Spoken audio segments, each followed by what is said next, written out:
South Sudan. There are only dead bodies. South Sudanese who have fled to Uganda, escaping rape, murder, assault, and torture, share their stories. Thousands of South Sudanese flee to Uganda every day. Many of them use this informal bush crossing, escaping the SPLA patrols on the South Sudanese side. Written by Peter Like Lind. Moyo, Yumbe, and Adjumani, Uganda. Adina Ataya shakes under the scorching sun in northern Uganda. Mechanically, she describes her oldest son's final day in South Sudan. They came to our house and took my son, drowned him in the river. That is why I fled. Adina whispers calmly before describing the 4 days in September when she was raped by government soldiers. In the Bibidi settlement in northern Uganda, one of the largest refugee settlements in the world, Edina is surrounded by clay huts, filled latrines, and naked children. The settlement is home to 272,000 South Sudanese, some of the 800,000 who, according to the United Nations, have escaped to Uganda. Fleeing south from their home, Edina and her three remaining children made it to the town of Baji, where they, along with other women and children, were captured by government soldiers. They took us to a pile of bodies. The soldiers took off our clothes and raped us. The soldiers were everywhere, she says. For 4 days, Adina and other women were kept locked in a room, separated from their children. Every day, women were picked out, taken to the bush, and raped by multiple soldiers. In March 2016, the United Nations documented more than 1,300 rapes in just one of South Sudan's 10 regions, describing how rape is used in lieu of salary in the Sudan People's Liberation Army, or SPLA, South Sudan's army. Here's a picture of 35-year-old Adina Ataya inside her clay hut in the Bibidi settlement. The SPLA formed as an armed movement in the 1980s and helped South Sudan obtain independence from Sudan in 2011. But civil war broke out in 2013 when President Salva Kiir, a member of the Dinka tribe and commander-in-chief of the SPLA, claimed that Vice President Riek Machar from the Nuer tribe was plotting a presidential coup, throwing the country into a state of civil war and Machar into exile. A peace deal was reached in April 2016 and Machar was reinstated as vice president, but in July conflict broke out again. Today, the same army that fought for the independence of the people of South Sudan commits crimes against them. My husband is still in South Sudan. He fights for the SPLA, says Edina. I don't sleep at night. I just think, she says, staring blankly. Nothing but bodies. The war in South Sudan was previously concentrated in the north, but has recently moved further south, reaching the town of Kajokiji in the central Equatoria state, forcing thousands to flee across the border to Uganda. Most say they fled in fear of the government forces as they hunt for rebels. Anyik Chaplain left Kajokiji only a few days ago after witnessing 4 people being killed when rebels clashed with government forces near his home after attacking a police station. It was at night, at 6 a.m., when I heard the gunshots, he says. Half an hour later, I was told that the police officers were dead. Then we watched the fighting with our own eyes. We had to move. He says that he feared both the government forces mistaking him for a rebel and the rebels suspecting him of helping the army. There is no schooling, no food, no services, no authorities, no market. It is a ghost town, Anyik says. Luca Lemmy, age 43, also escaped Kajokiji last week. On Sunday, during prayers, they came, he says. A person came in and said, soldiers are coming, both rebels and government forces. We left while they were fighting. 4 people were killed. Many refugees cross the border illegally, escaping the patrolling government soldiers, whom they say demand one last sacrifice before the civilians can leave South Sudan. $3 American. Refugees say they try to avoid the soldiers traveling through the bush, down the hill, across the dried out Kaya stream separating the two countries, up the hill, and into safety. They, the soldiers, beat me when they came looking for rebels, says Moses Naya. Moments earlier, Moses and his family had registered at the temporary reception center in the town of Afoji, 5 kilometers from the border. Thousands of South Sudanese crossed into Uganda each day in February, peaking on February 1st when about 6,700 crossed over, explains Babar Baloch from the UNHCR. Baloch says that the levels of migration are comparable with when fighting broke out in July 2016. I have no hope of going back, even if the situation changes. There are only dead bodies in that country. Moses says as he waits to be transported to a nearby refugee settlement. Soon a truck is filled with people, bicycles, pots, and pans. The lorry will go to one of the refugee settlements in the region. Moses will build a new home there on a plot of land, in theory 30 square meters, that the Ugandan government provides for each refugee. The United Nations and the international community deliver aid, of which 30% must go to the local hosting community. However, plots of 30 square meters are hard to spot. Houses and tents are in close proximity. Holes in the ground serve as toilets, not far apart. Here's a picture of Moses Nyaya with his son and his mother. War-driven famine. Refugees describe how the aid provided by the United Nations and the international non-government organizations does not suffice. Last year, the rations were cut in half and the diet is meager and repetitive. In February, the United Nations declared a famine in South Sudan, the first anywhere in 6 years. It is a direct result of the conflict. Roughly 5.5 million people, or about 50% of South Sudan's population, are expected to become severely food insecure and at risk of death in the coming months, said the United Nations report. Organized rapes, mass killings of civilians, and recruitment and use of child soldiers has caused Zaid Ra'ad al Hussein, the United Nations High Commissioner for Human Rights, to describe the situation in South Sudan as one of the most dire human rights situations in the world.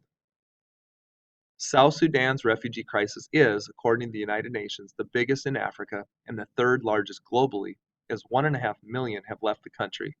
Another 2.1 million are internally displaced. Only Syria and Afghanistan produce more refugees. For men who have fought in the conflict and then fled, there is no escaping their past, regardless of allegiance. The deserter.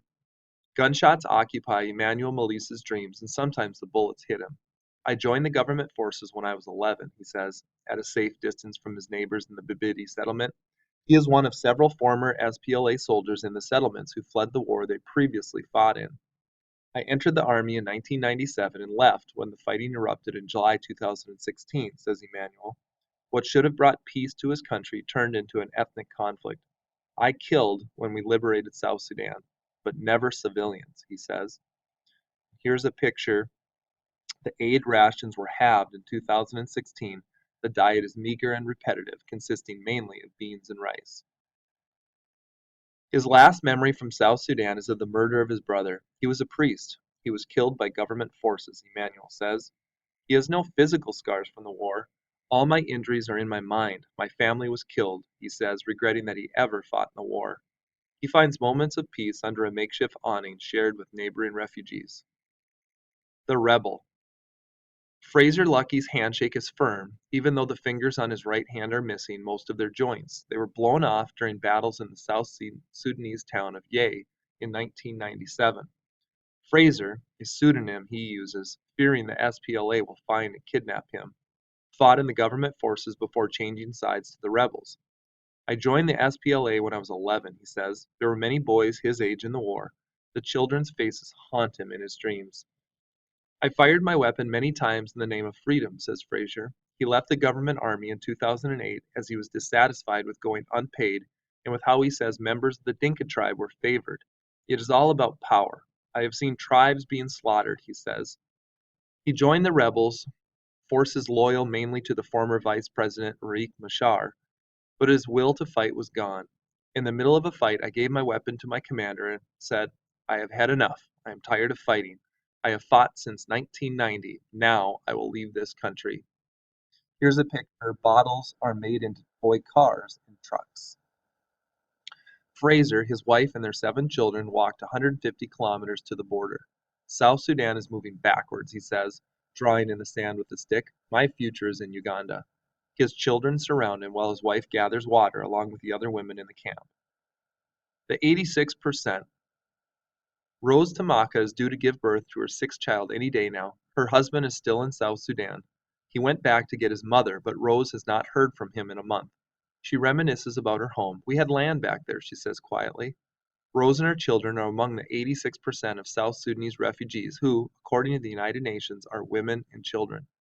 Here I have a bit of land to cultivate, but water remains a challenge, and the boreholes are broken, she says, cooking one of 2 meals the family shares a day. The many long drop toilets in the area, basically holes in the ground, have to be moved monthly, making it hard to plant crops. When combined with water shortages, land cultivation becomes a challenge. We are not reaching our 20 liters a day per person target. We're at 14.6 liters right now, says Jao Sabral, team leader of the United Nations unit in the region. Here's a picture of women carrying hay that will be used to make rooftops. Rose rises at 6 a.m. every morning, cleans her small plot, and cooks flour porridge for her children. I am bored during the day and I cannot sleep at night. I am tortured by thoughts of home, she says.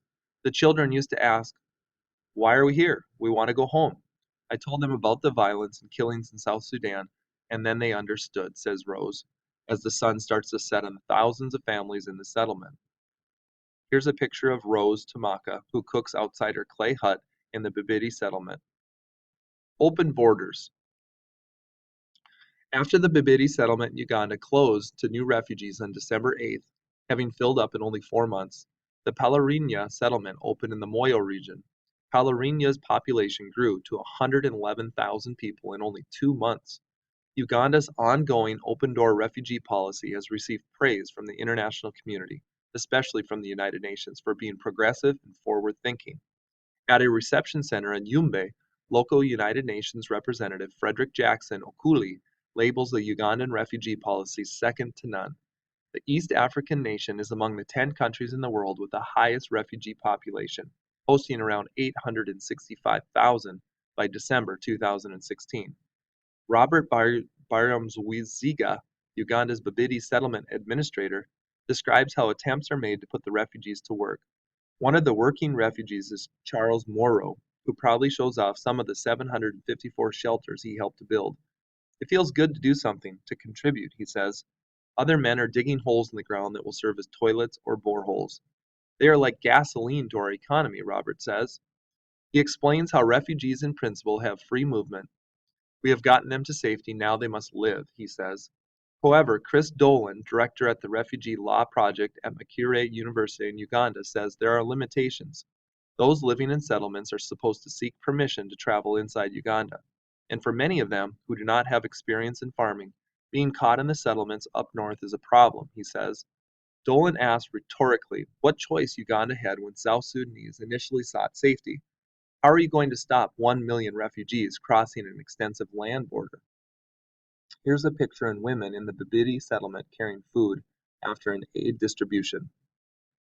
The process is not entirely smooth. Titus Jogo, an administrator responsible for implementing Uganda's open door policy in the Jumani region, admits, "We are struggling with poverty here. We need support," he says.